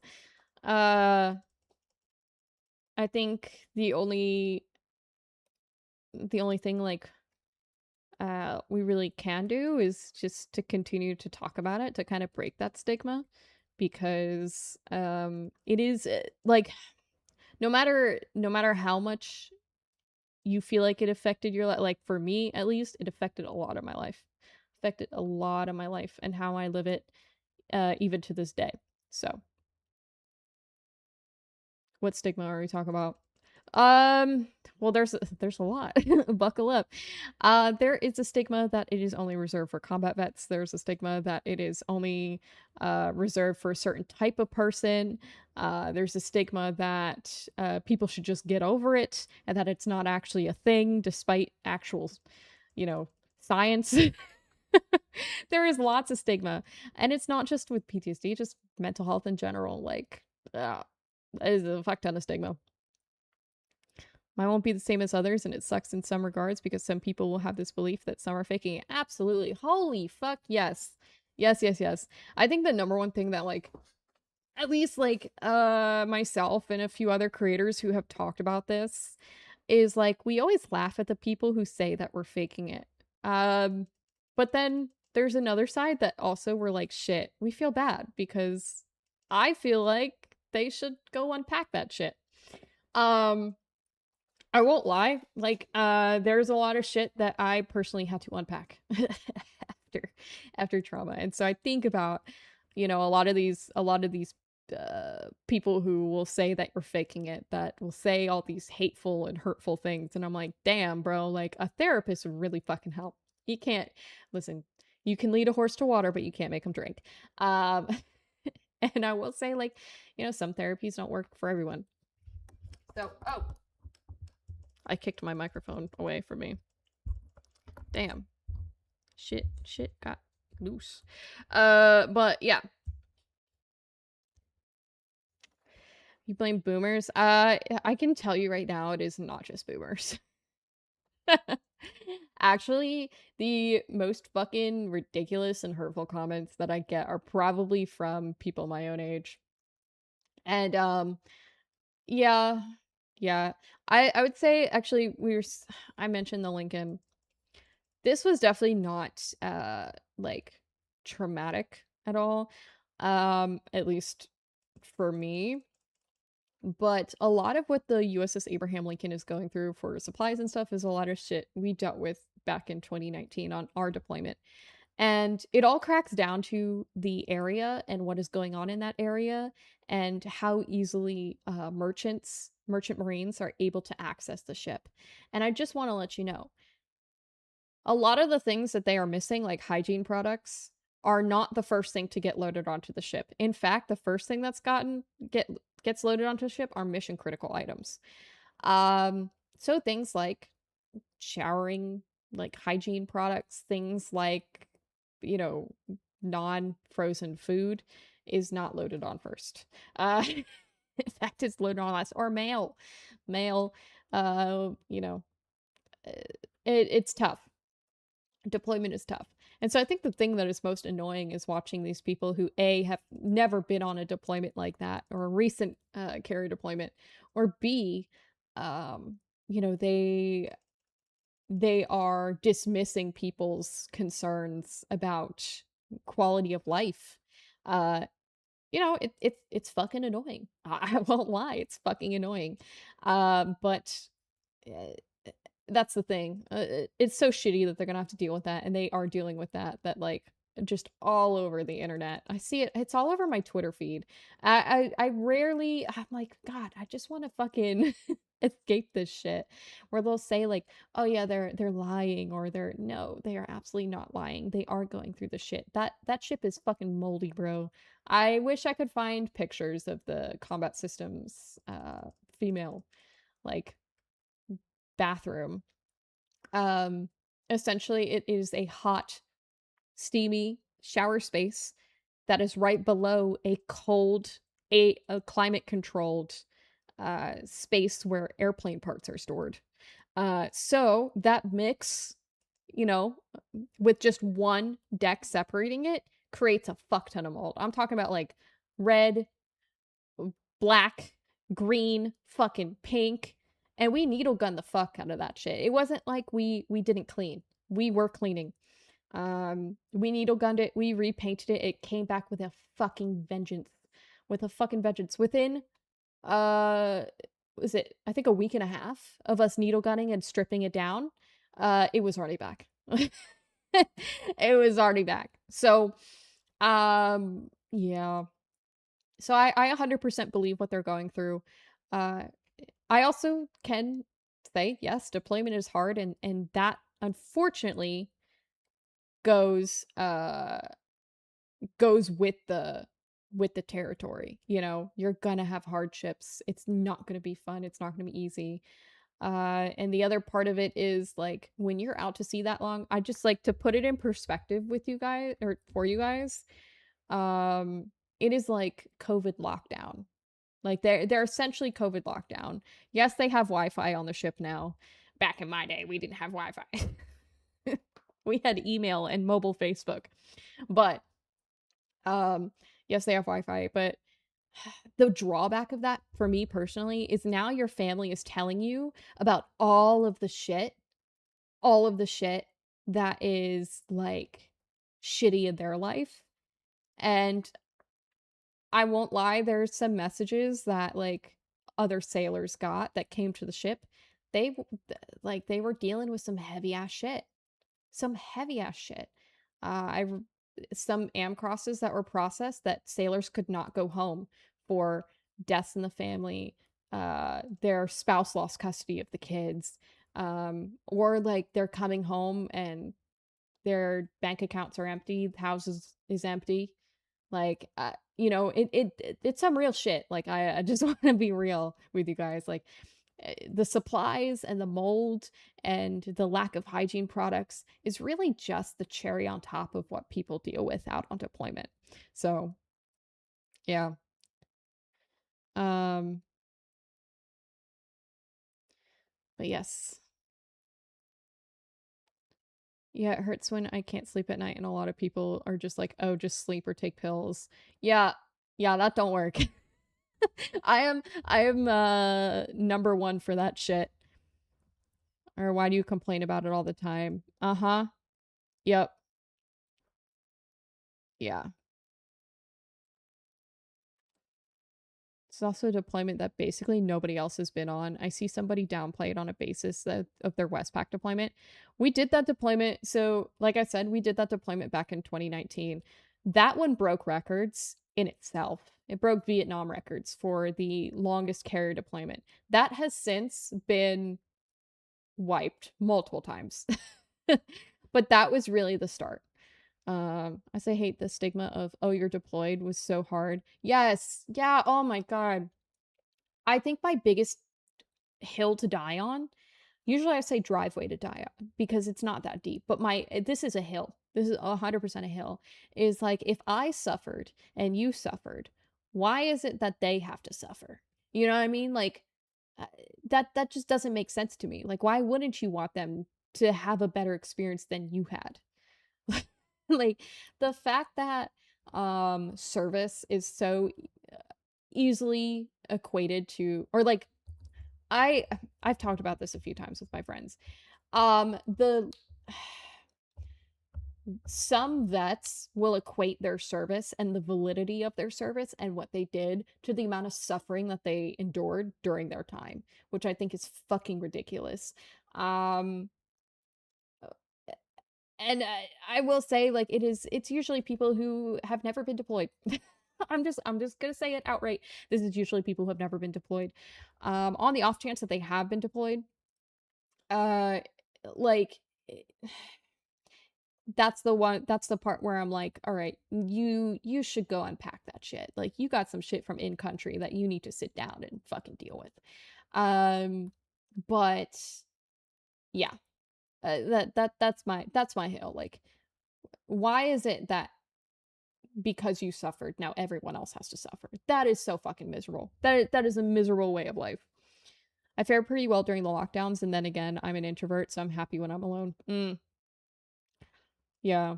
I didn't mind deployment. I enjoyed the break. I enjoyed the break from everything. I would say, without all the stressors of the ship and some of the things that happened on the ship, um, like my happiest and calmest moments were just being at sea.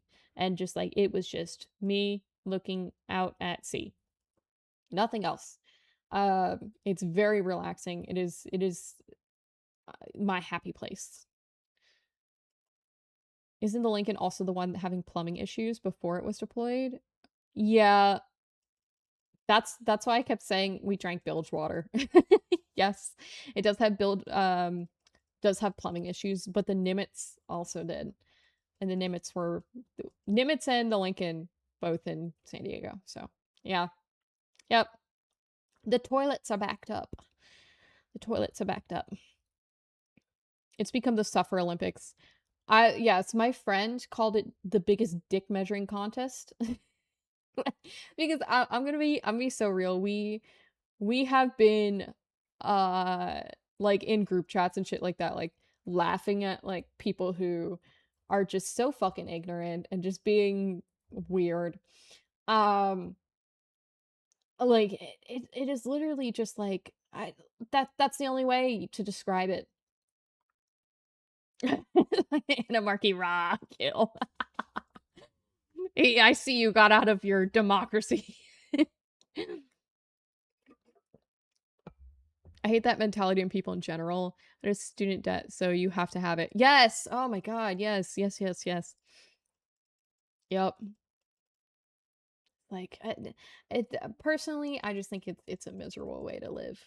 Uh, truly, truly. Why wouldn't you want to make it a better place? Maybe that's the Girl Scout in me because I was a Girl Scout growing up, where I'm like, Gotta make the world a better place and sell a fuck ton of cookies. You better reach your goal. Oh boy. No, it's all over my feed and I've had to kind of uh stop watching or looking at excuse me, the comments because it's just full of miserable fucking people.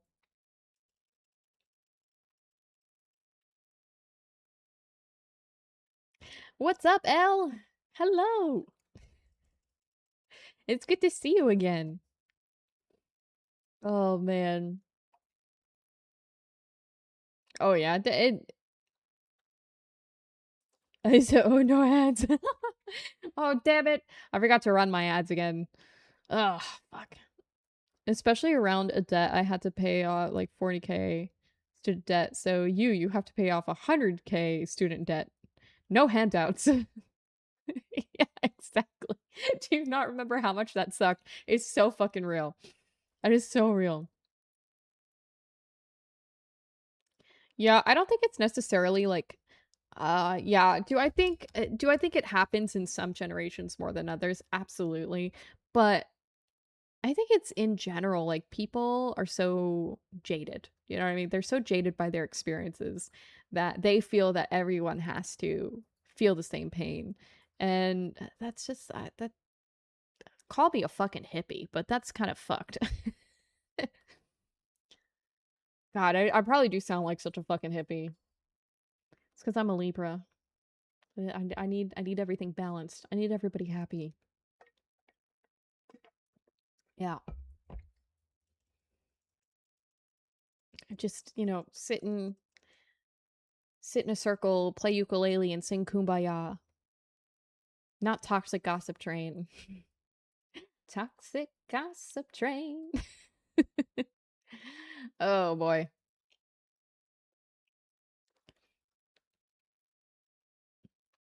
I'll pay for my kid's schooling so he doesn't have to do it. So I organize the things. Oh, they call that communism. Ah, fuck. Probably, yeah. Hi, Eve Wydore. Maybe because a kid. No, I actually, well, okay. I met her after. I met her after, but no, just work. That's it. Just work. Basically, insufferably self-righteous vets who use their trauma as pathetic excuse to treat everyone around them like dog shit. Holy fuck. I've never seen a more beautiful sentence in my life. Fucking literally. It's why I'll die on the emphasis that veteran status doesn't exempt you from being a miserable sack of shit. Yeah, yeah, yeah. Listen, I'll say the disgruntled veteran trope is funny when it's a joke. It's not actually funny. It's like not actually funny to watch someone crash out at the VA at like somebody who is just trying to, you know, do their job. It's not funny to fucking deal with it like in comment sections and like, you know, actually deal with it like when you're at the Legion or when you're at post. Like it's not fun. I'm of the belief that if my suffering can bring other people uh to not suffer, I'd consider that worth it. Absolutely. I'm under the same belief as well. 100%. So the real question is, are you sticking to your rules? Or now that you're a free agent, you're now streaming for as long as you want? Well, I'm still sticking to my rules for now because it's gonna be 11 o'clock. But I will say that when I do streams during the day, it's gonna be a lot more open-ended. At least 2 hours. At least 2 hours. But I do want to stream for more. Yeah. Yeah. Oh shit, actually that brings me to like a really good piece of advice that I saw recently for the ancient rule of it's late as hell in Norway right now. Yes, it's late as hell in Norway, but also speaking of sleep schedule, like I genuinely need to fix mine. So I genuinely need to fix mine. It's out of hand. Quite frankly, out of hand. Um But I did see like for beginner streamers, really good piece of advice that I was like, oh damn. I was supposed to be asleep, but no. Go it's Fighting for democracy and YouTube. Fighting for democracy from YouTube, it seems like. In the name of Tom Clancy. Oh, Lord. What a time. Anywho, the good advice I saw is actually for like smaller streamers, to keep your streams shorter. Like, do not do like 5-hour fucking marathon streams. There is like a thing, or there used to be a thing. I don't know. I have to look at the algorithm again, or notes. But there used to be a thing that like your stream peaked at 3 hours. Like, you would start getting pushed out more. However, the best thing, because Twitch does not have great discoverability, um, is to keep your streams short, edit them, get some shorts out of it, and post it. Just fucking post it. Even if it's not fucking funny. Just fucking post something. Put it on Twitter, put it on YouTube, put it on TikTok. Start getting that reach. Because again, the discoverability is just not there. It's it's just quite frankly not there. So that's I was like, damn, that is really fucking smart. Super duper fucking smart. Yeah. And while you're there, you can teach yourself how to edit. Woohoo. Oh, I need to update my files for all that. All my assets, all my captions, all that fun stuff. It's quite literally up to Twitch equivalent of the legendary gotcha pool. Holy fuck, so true. I hear quite frankly in my eye twitches. Quite frankly, I put my water cup in the microwave to heat it up. There you go. There's some real good British. uh yeah. Yeah. That was probably offensive. Oh well. You know exactly what I'm thinking when I hear quite I'm not gonna lie, I have been saying it a lot recently. I don't know why. I don't know where it came from. I have not been watching anything on the BBC. Uh, I've not listened to very many Brits either talk recently. I don't know where it came from, to be honest. Fucking came out of nowhere. Oh boy. Oh boy. This is so fun. To be franks. The biggest boat, the best boat you've ever seen, folks. People, oh my god. I'm reading it in that voice. Oh. I know. Now I'm, yeah.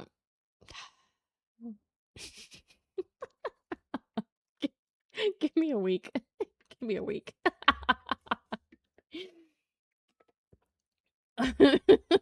Give me a week. I still have a week. Oh. It's a wow. Actually, you know what? To be fair, we have had somebody do the impression before, but I just I gotta have a week, and then quite frankly, okay, all right, okay. Oh, the itch is there. The itch is fucking there. Not as good as mine. No, it's not. It definitely is not. It definitely is not.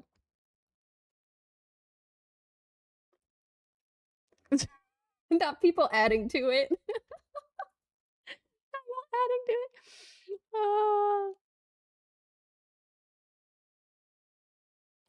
Yes, that's what I'm saying. I would even go further to say that hot and unpopular take on vets not being exempt from being no less sexist shit. That's nobody wants them to be around them due to my TOS.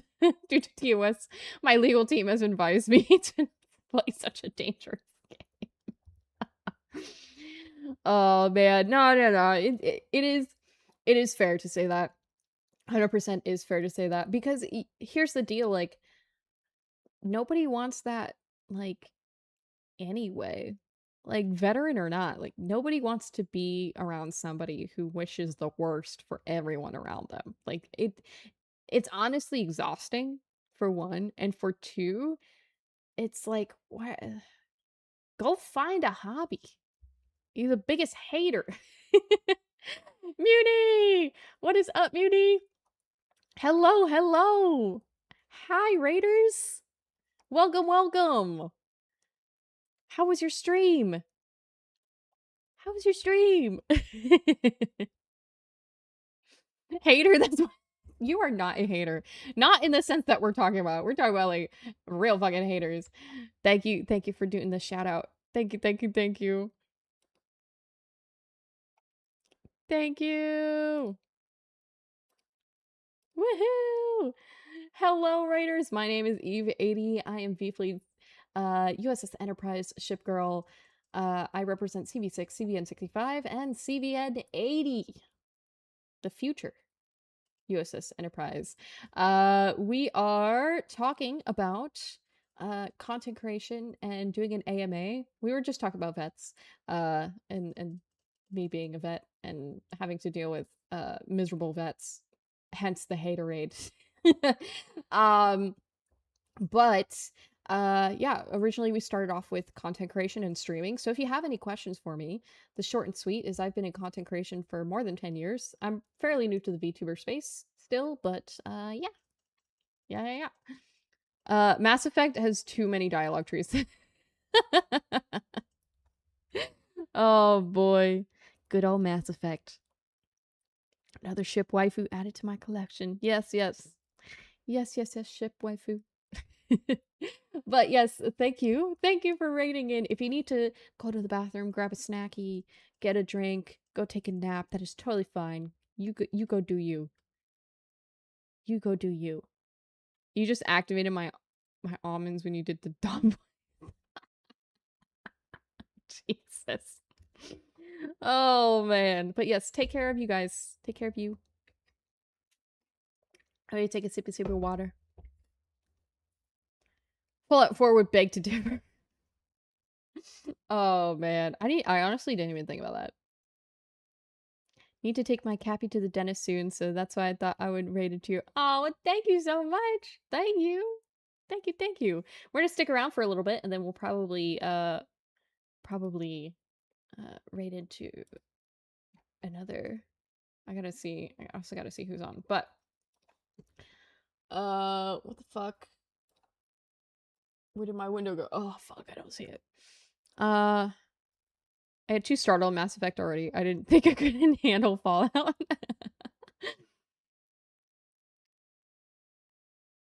Don't let a certain battleship. There's F-22 Raptors and F-18 Hornets on your deck. Yes, they are. Or no, not 22s. We did 18s and 35s.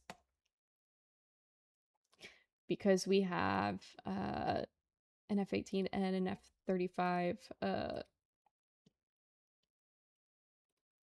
talent. 2 talents. 2 talents. Yes. The Fays and the Amis. I do, but I believe nobody can stand having to listen to the toxic. Oh my god. Oh, don't get me started. Oh, don't get me started. Yes.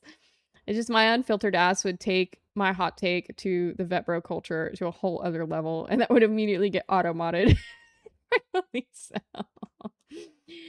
Oh, yes. No, it is very, very true. I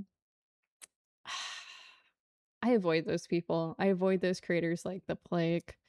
There is quite a few of them. Eh, I have so much I want to say, but I'll hold my tongue. You plan to rebrand or stay as you? I will be rebranding. The only clue that I've given everyone is I will be a sailor in every life. But yeah, I will be rebranding. Not quite sure when, because we have a lot of stuff that we are working on. Oh my god. You did not send me an audio file of you doing the oh my god.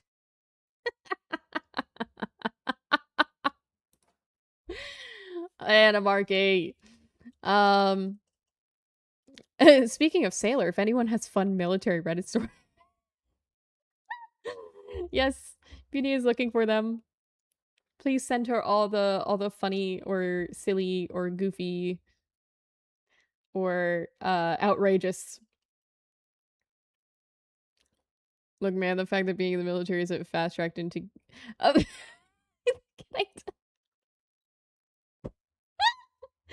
no, but it is. No, but it is. It is. Do you know how many people that like? Okay, I think the most legendary shit I've ever seen. All right, I was an E4. I had an is a E2 at the time, maybe No, he's an E2. I went on leave. And during this leave period, you have to take a quarantine period on the end.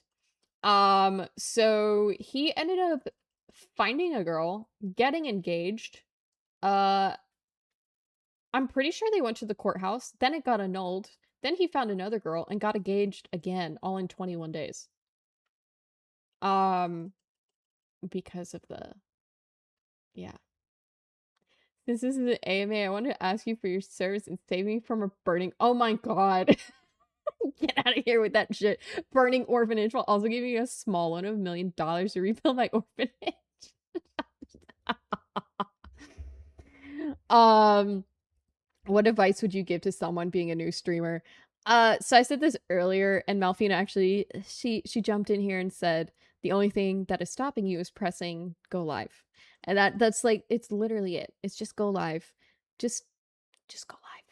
Just press the button. Press the button. You don't need anything fancy. There's plenty of things out there, plenty of resources. I threw some websites in here like VGen and Booth, Stream Elements, Elgato, who all have free overlays. Canva also has a whole bunch of free overlays that people have made. Just press the button. Press the button. You don't need anything fancy. Just press the button. Yeah, the biggest mistake is thinking you need to be perfect. Hell yes. Hell yes to that. Holy shit. 100%. This is the most boot ass bullshit I've ever heard. Yep. Mm-hmm. Yep. It absolutely floored me because this kid also got a counseling shit for going into debt because he put rims and subs in his Kia Soul. um yeah. He was a special one. Let's just say that he was a special one. He did end up getting admin sept for some other shit, but no, they were not strippers, surprisingly. Surprisingly. He did not fall for the Midnight Ballerinas. Shout out to them though. Shout out to them. But he did not. He did not. I'm trying to come up with a believable reason as to why so many vets become red pill creators. I think it's people it's because how do I say this without fucking fuck it. Fuck it. We gotta I'm open and candid about this shit. It's because of the whole like suffering equals validity to service. Well, suffering in your service is also like a way to portray masculinity. Um, especially among like dude vets. I personally don't really equate to that. I don't really resonate with that. But people in general tend to put vets on a bit of a pedestal, especially those people who are searching that type of content, you know what I mean?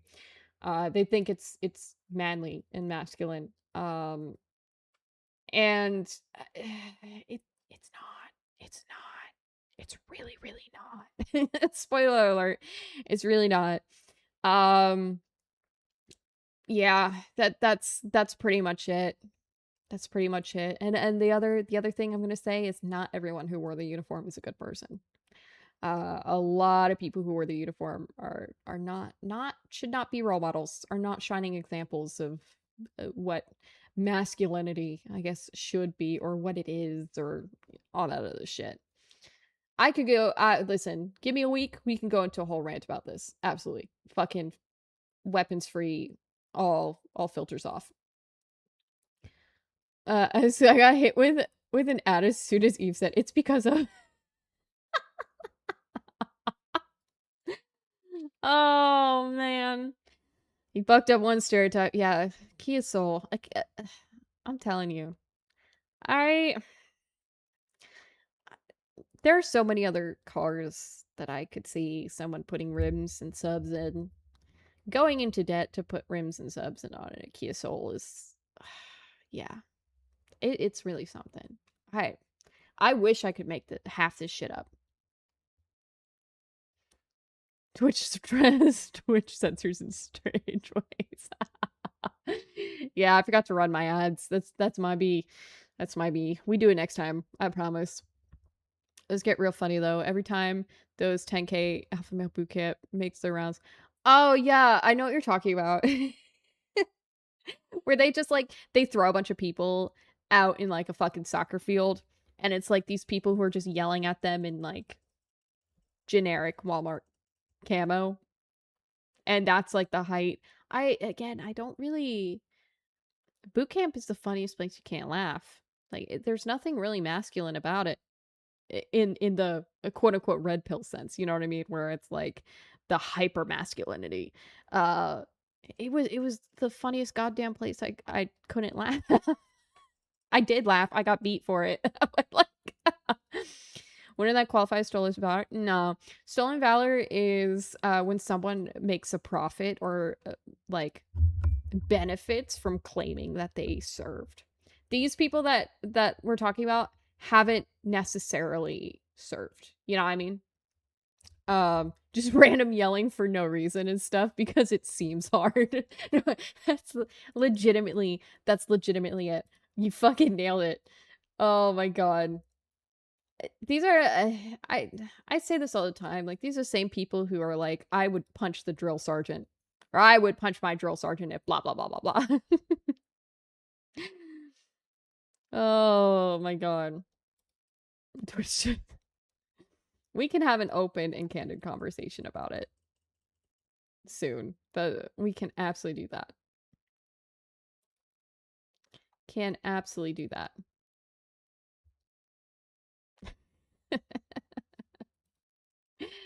Oh boy. You have to believe me, bro. I totally would have joined if not for that. The I would have joined but is really it's a trope. It's a trope for sure. Yeah. Yeah.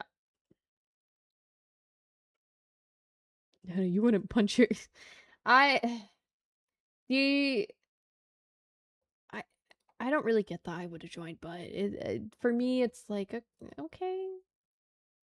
Okay. Okay.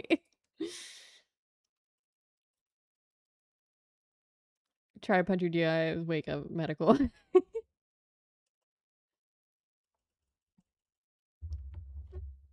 Oh man.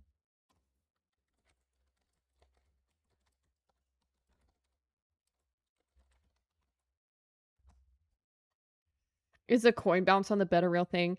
I think some do it. Mine didn't do that. Um I don't know. I don't think any of them did, now that I think about it. Even any of the guest DIs we had. Mine were mainly checking like if it was like really just like shoved in there. Like I'm talking like hotel quality, make your bed type shit. And also like the folds. Excuse me, the folds have to be the right way, the right direction. Yes, mine did it and it made me hate making. Oh no. Oh no. Yeah, no, mine didn't do that. We were we were solid. We were pretty solid. But on it, I'm gonna be so honest. I had pretty chill DIs. Or we call it RDCs in the Navy. I had very chill RDCs. Yeah. It was all good. It's all good. Imagine if a lot of vets decided to go into being a hotel maid staff and they had to leave the army. That would be great. That would be great.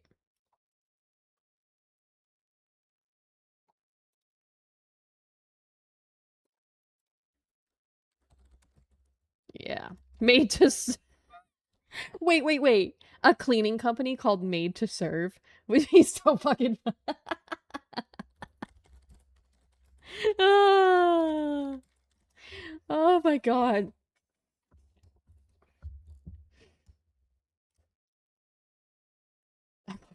Jesus.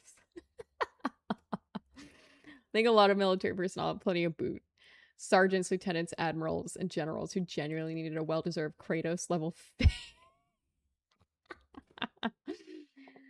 Oh, Battle Maid Eve. Oh, Lord. Oh, God. Here we go.